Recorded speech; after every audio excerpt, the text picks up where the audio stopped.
after a bunch of women came out with some There's the bell, and Carmelo Hayes knows it's on. Melo does everything his own way. It's like he's his own vibe. Oh, we know when Melo is not competing in the ring, he's in the lab raising his game. The man is ready for anything. Melo is running gun. He's Showtime, and he has the killer mentality that's crucial if you're going to reach the top of this business. And standing across the ring from him is the human redwood Omos. Just a towering, terrifying marvel of a human being. All the raw power and athleticism you can imagine. Omos has all the potential in the world to become a major superstar. He sat under the learning tree of top talents and is now ready to stand out on his own. If that wasn't enough for the senior citizens of wrestling while in 2022, of course, we just had to have Mr. Ric Flair. Mr. almost died a few years ago. Mr. I have a pacemaker in my chest. Mr. I should not be wrestling. Pulled up to Nashville, Tennessee, and at 73 years old, for more like 93 years old, he wrestled, bled, groaned and moaned, and even faked a heart attack. And since it's Ric Flair, he definitely cried. Just turn that around. Supposedly his last wrestling match. Look out! Just crashing down with high impact. That people paid money, that people streamed this, that people bought a pay-per-view just to see wicked kick to the lower back. Ric Flair. While Omos is an absolute monster of a man, he still lacks a certain amount of in-ring experience. Is that going to be an issue for him here, Corey? When you deliver the punishing offense that Omos does, you don't need to be too fanciful. It's that raw strength, power, and brutality that have made Omos such a dominant opponent in WWE.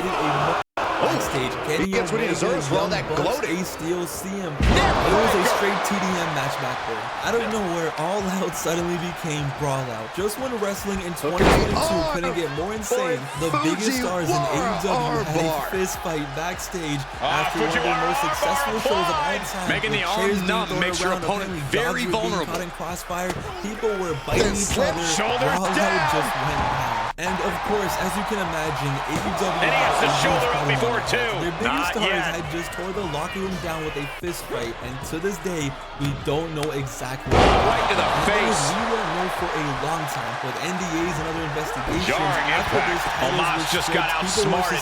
That's where the inexperience of Omos comes into play. That nobody ever expected in AEW. AEW's mission was to be the total opposite of the typical wrestling promotion. What they never ever wanted to happen happened. Politics and drama destroyed the locker room. CM Punk was suspended. And he doesn't let the pin last long at all. These men knew this match was going to be hard fought. AEW went from, oh, hey, everything is back to normal. Position to be in right now. In a span of an hour. In a one-year span, CM Punk was signed and became the biggest draw in AEW. He was their ace. He was their face. He was their most pushed talent.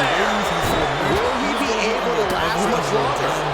And it was clear that Tony Khan wanted this. He believed in him, and he wanted to make CM Punk the face of AEW. But whether right or wrong, CM Punk went out blasting like Tony Montana at the end of Scarface. And in a one-year span, we saw the rise and fall of CM Punk in AEW.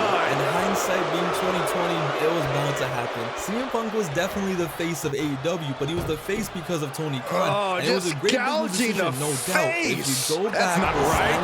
Prime example of working smarter, not harder. That's what I say. A lot of momentum now on Omos' side. Yeah, Omos using that raw power of his and just punishing his opponent. Nothing fancy, because it gets results. Took the wind right out of you. He may be in a bad way here.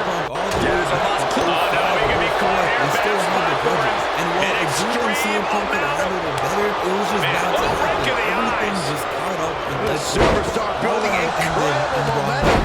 AEW hasn't been the same. The superstar is doing it. AEW ends 2022 in a very interesting position. Now, MJF is the face of the company, and rightfully so.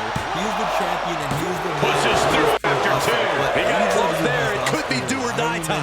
Over the year, they still put on decent television and still have an amazing roster, and it should be no problem getting back to where they were 365 days ago. Knees, are very different. Moves like that is why Carmelo has the confidence that he has. Somehow, done with the WWE is ending 2022. I can't believe this match is finally selling out arenas. They were doing big numbers, and it's something that is pretty strange to see because the company hasn't been this hot in a business perspective in a very